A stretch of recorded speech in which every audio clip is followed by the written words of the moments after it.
Dozens of drivers say they've had flat tires or damaged their car driving through potholes on Northpoint Boulevard. Good evening, I'm Josh Rowe. I'm Kim Chapman. Many complain this problem is only getting worse. News Channel 9's Brittany Nicholson asked the city what they're doing to fix it. Brittany, what'd you find out?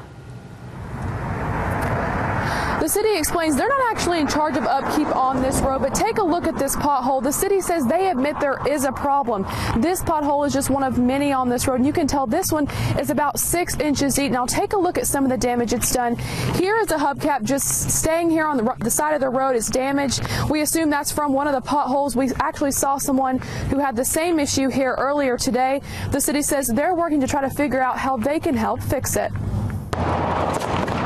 Drivers who frequent this stretch of road say these aren't your average potholes. It was just this loud, like, thud, just dropping us down. It was like a rough ride.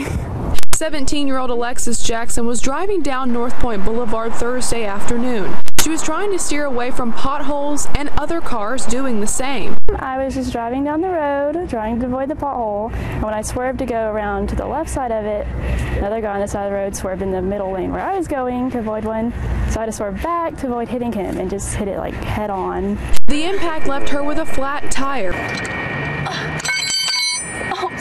and a dented front bumper.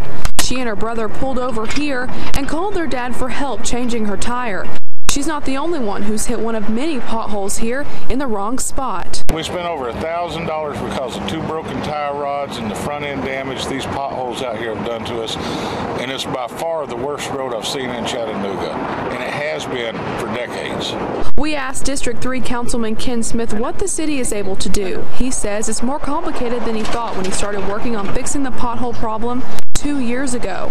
He says half of this road that stretches from 153 to Hixson Pike is privately owned. So we sent out letters to those individual businesses letting them know that they did have this restriction within the deed. I don't know a single one that even knew that that was the case. He says the city attorney is now trying to work with each of the businesses to work out a plan to pave it over.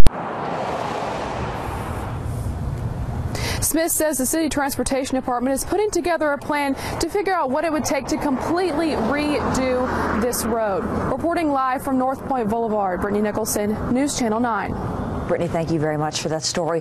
And Smith says one of the reasons the city doesn't already own the property is it doesn't meet city standards. He says once the street is repaved and does meet their standards, they will try to take responsibility for it.